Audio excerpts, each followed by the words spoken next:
ലിഷോയ് വിവരങ്ങളുമായി തൃശ്ശൂരിൽ നിന്ന് ചേരുന്നു. ലിഷോയ്, ചാലക്കുടി പുഴ ഭീകരരൂപിണിയായി മാറിയിരിക്കുന്നു. നദീതീരത്തുള്ളവർക്ക് ജാഗ്രതാ നിർദ്ദേശങ്ങളുണ്ടോ? എന്താണ് ജില്ലയിലെ കാലാവസ്ഥാ മുന്നറിയിപ്പുകൾ?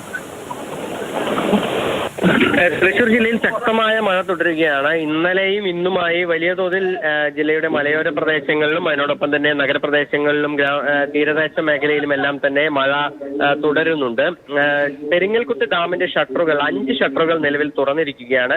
5 ഷട്ടറുകളും 10 അടി വീതമാണ് ഉയർത്തിയിരിക്കുന്നത്. അതിനോടൊപ്പം തന്നെ ചാലക്കുടി പുഴയിൽ ജലനിരപ്പ് ഉയർന്നിട്ടുണ്ട്.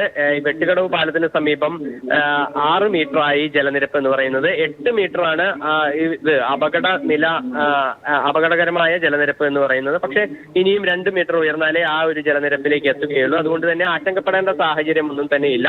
അതേസമയം അതിരപ്പള്ളി, വാഴച്ചാൽ, ചാർപ്പ വെള്ളച്ചാട്ടങ്ങളൊക്കെ തന്നെ വലിയ തോതിൽ നിറഞ്ഞൊഴുകുകയാണ്.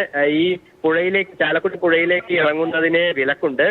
അതിരപ്പള്ളി വെള്ളച്ചാട്ടത്തിന്റെ താഴ്ഭാഗത്തേക്ക് വിനോദസഞ്ചാരികളെ നിലവിൽ നിയന്ത്രിച്ചിരിക്കുകയാണ്. അങ്ങോട്ടേക്ക് ആരെയും കടത്തിവിടുന്നില്ല. കാരണം ഏത് സമയവും ഒരുപക്ഷെ ഈ ജലനിരപ്പ് ഉയരാൻ സാധ്യതയുണ്ട്. അതിനോടൊപ്പം തന്നെ വലിയ തോതിൽ വെള്ളം എത്തുകയാണെങ്കിൽ അപകടകരമാകുന്ന രീതിയിലേക്ക് കാര്യങ്ങൾ മാറാതിരിക്കുന്നതിന് വേണ്ടിയാണ് ഇത്തരത്തിലുള്ളൊരു മുന്നറിയിപ്പ് നൽകിയിരിക്കുന്നത്. അതിനോടൊപ്പം തന്നെ ജില്ലയുടെ പല ഭാഗങ്ങളിലും ഈ ശക്തമായ മഴയാണ്. അതായത് കിഴക്കൻ മേഖലകളിലെല്ലാം തന്നെ ശക്തമായ മഴയാണ്. അതിനോടൊപ്പം തന്നെ തീരദേശ മേഖലയിലും മഴ കനക്കുകയാണ്. എന്നാൽ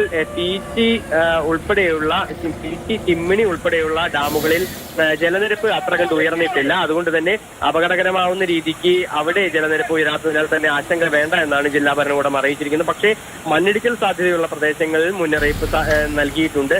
ചാലക്കുടിയിൽ ഇന്നലെ വീടിനടുത്തേക്ക് മണ്ണിടിഞ്ഞ് വീണിരുന്നു. ഈ ഭാഗത്ത് കൂടുതൽ ആ വീട്ടിലുള്ളവരെ മാറ്റി പാർപ്പിച്ചിട്ടുണ്ട്.